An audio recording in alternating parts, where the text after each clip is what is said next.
சென்னையிலிருந்து சொந்த ஊர்களுக்கு படையெடுத்து சென்ற ஏராளமான பொதுமக்களால் ஜிஎஸ்டி சாலை வெறிச்சோடி காணப்படுகிறது.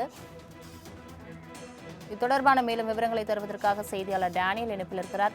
டேனியல் வணக்கம். தற்பொழுது தீபாவளி பண்டிகை முன்னிட்டு கடந்த 2-3 நாட்களாகவே சொந்த ஊர்களுக்கு செல்ல பொதுமக்கள் பல்வேறு தரப்பினர் சென்னையிலிருந்து புறப்பட்டனர். இதன் காரணமாக ஜிஎஸ்டி சாலை தற்போது வெறிச்சோடி காணப்படுகிறது. முழு விவரங்களை சொல்லுங்கள். வணக்கம் சலோமி.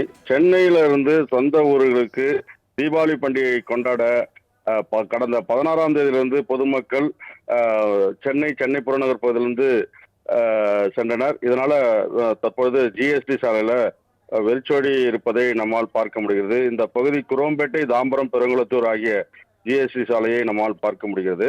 தீபாவளி கொண்டாட சென்னையிலிருந்து நேற்று காலை முதல் இன்று அதிகாலை வரை தென் மாவட்டங்களுக்கு பொதுமக்கள் பேருந்து, ரயில், கார் மற்றும் இருசக்கர கார்களில்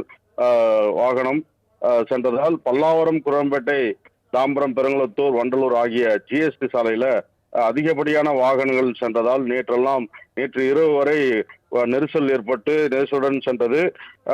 இன்று அதிகாலை வரை கடும் போக்குவரத்து பொதுமக்கள் சிக்கி தவித்து சொந்த ஊருக்கு சென்றனர். இந்த நிலையில தற்பொழுது பல்லாவரம், குரோம்பேட்டை, தாம்பரம், பெருங்குளத்தூர், வண்டலூர் ஆகிய ஜிஎஸ்டி சாலையில் போக்குவரத்து பாதிப்பின்றி வெறிச்சோடி இருப்பதை நாம் பார்க்க முடிகிறது. நேற்று நீண்ட நேரம் ஜிஎஸ்டி சாலையில வாகனங்கள் காத்திருந்த நிலையில் இன்று எளிதாக ஜிஎஸ்டி சாலையில பொதுமக்கள் செல்கின்றனர்.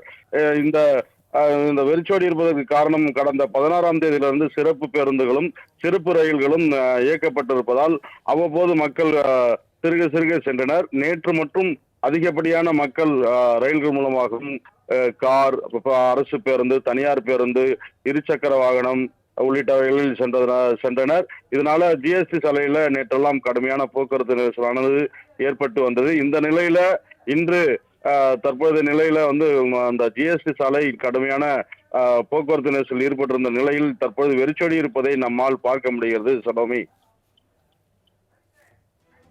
தங்களின் முழு விவரங்களுக்கு நன்றி டேனியல்.